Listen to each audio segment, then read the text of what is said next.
আসসালামু আলাইকুম। আজকে একটি বিষয় নিয়ে আমি আপনাদের সাথে হাজির হলাম। সুপ্রিয় দর্শক, আসসালামু আলাইকুম। পবিত্র ঈদ উল ফিতরের শুভেচ্ছা ও অভিনন্দন। জানি না কে কোথা থেকে আমার এই ভিডিওটা দেখতেছেন, কত দূর দূরান্ত থেকে ভিডিওটা দেখতেছেন। প্রত্যেককে আমার আজকের ঈদ উল ফিতর উপলক্ষে সালাম এবং আন্তরিক ভালোবাসা ও শুভেচ্ছা।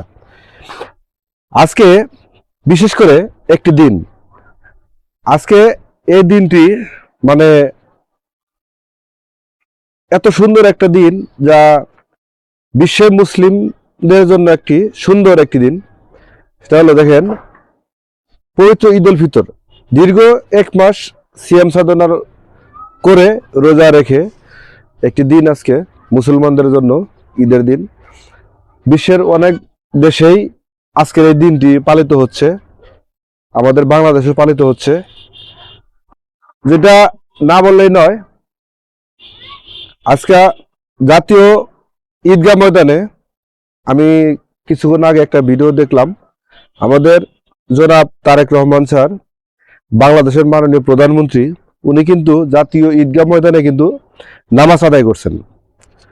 কিন্তু উনি দেখেন, ওনার যে বসার স্টাইল, যে নামাজ পড়ছেন, ওনার সাইডে একজন পড়ছেন, বা ওনার সাইডে রাষ্ট্রপতি পড়ছেন, আবার সাইডে মির্জা ফখরুল ইসলাম আলমগীর পড়ছেন। সবাই মানে দলীয়ভাবে সবাই সর্বোত্তরের নেতাকর্মীরা ওইখানে উপস্থিত ছিলেন, নামাজ পড়ছেন। ইনশাল্লাহ ওনার যে আজকে নামাজের দিনটা কত সুন্দর ছিল। আজকে যদি ওনার হয়তো দেখেন, অনেকের বাবা আছে, মা আছে, সবারই। আমার দুনিয়াতে দেখেন, আমার বলতে আমার বাবা নেই, দীর্ঘ 1 বছর অতিবাহিত হলো, মারা গেছে, দুনিয়ার জমিন থেকে চলে গেছে। মা আছেন, আর ওনার বাবাও নেই, মাও নেই, সব শেষ। যাই হোক, উনি বাংলাদেশটারে এখন জানি না নতুন ভাবে কিভাবে পরিচালনা করবে, উনি ভালো জানে। তবে দেশবাসীর কাছে, সবার কাছে আমি দোয়া চাই তার জন্য।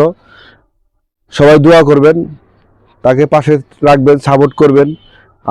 আপনারা যদি, আমরা জনগণ যদি তাকে সাপোর্ট না করি বা তার সাথে যদি না থাকি, হয়তো সে ভবিষ্যতে আমাদের বাংলাদেশটাকে সামনের দিকে আগিয়ে মানে সামনের দিকে নিতে হয়তো অনেক কষ্ট ফিল করবে।